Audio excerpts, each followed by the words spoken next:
Showtime Lakers mga idol, AR to LeBron James. Pinakamatapang na 6 flat sa NBA, hinamon ng big man ng Los Angeles Lakers, pinaiyak ni Luka at Austin Reeves. Kaya din ni Lolo Bro ng no-look ni Luka. Lakers versus New Orleans Pelicans, wala ang core mga idol ng visiting team. Sinimula ni LeBron James ang laban sa isang 3-point basket from top of the key. Desente pa ang simula ng Los Angeles Lakers, 3-pointer from the corner ni Austin Reeves, sinundan ng alley-oop dunk ni Jackson Hayes mula sa assist ni Luka. Ito na naman yung depensa ni Luka Doncic, lousy defense na nauwi sa 3-point basket ni Jose Alvarado. AR again with an answer sa kabilang corner naman. Nagka-minor injury pa si LeBron James sa kamay mga idol matapos supalpalin si Jose Alvarado. Binuhat ng Puerto Rican mga idol ang New Orleans Pelicans at nagtala lang naman siya ng 18 points sa first quarter with 4 3-pointers. 4 mga idol. Parang pinaglalaroan lang ang depensa ng Los Angeles Lakers, napakalit, hindi nila makontain.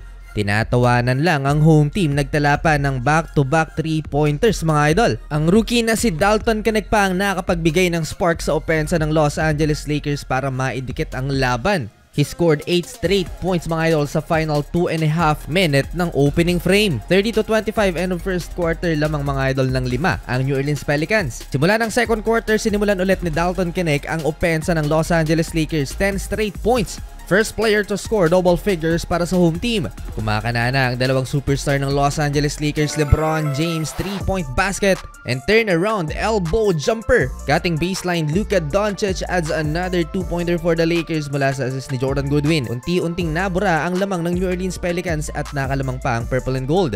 Inaalat na si Jose Alvarado, unti-unting nakokontrol ng purple and gold ang laban. Dalton Connect gives the Lakers two-handed dunk sa open court and Luka Doncic step back 3-pointer, 54-47. Ang mainit kanina sa first quarter na si Jose Alvarado hindi nadagdagan ng kanyang 18 points, 60-53, 9-point lead for the home team. Nagtala ng panibagong milestone si Austin Reeves for the franchise for passing Nick Van Exel for second most 3-pointers in a single season in Lakers history.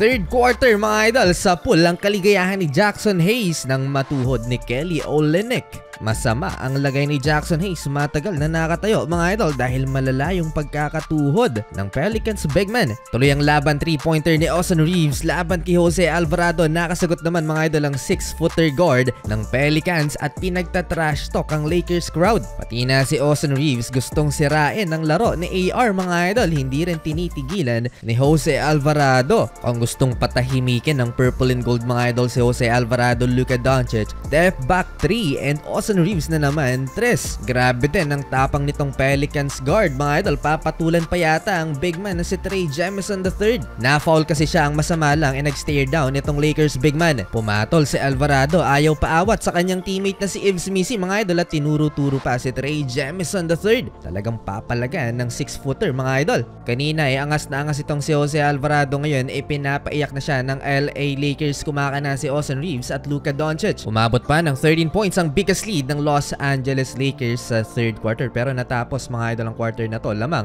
ng siyam ang home team, 93-84. Bawing-bawi si Luka Doncic, 27 points, 25 naman si AR, shooting 7 out of 10 sa field, napaka-efficient. Not a high-scoring game for LeBron James, nakaka-15 points pa lamang si LBJ dito sa fourth quarter. Pero in fairness, para sa visitors mga idol, without their big stars, nabigyan nila ng magandang laban ng Los Angeles Lakers with LeBron, AR, and Luka in the lineup. What a pass by LeBron James to Austin Reeves, no look mga idol, libreng-libre sa corner. Showtime Lakers, napatake over si LeBron James, kinakalabaw na ang depensa ng visiting team. Nice pass by Luka sa ilalim to LeBron James, easy 2-pointer. Kumakita din ang no-look si Luka to Jackson Hayes, two-handed dunk. And Austin Reeves behind the back dribble, lob to LeBron for a two-handed alley-oop dunk finish. 15-point lead, 114-99. Lobo pa sa 17 points na lamang ng Lakers. Luka Doncic, 3-pointer. Hindi na nakapag-angas pa si Jose Alvarado. Panalo ang purple and gold. Number 3 na sa standing sa West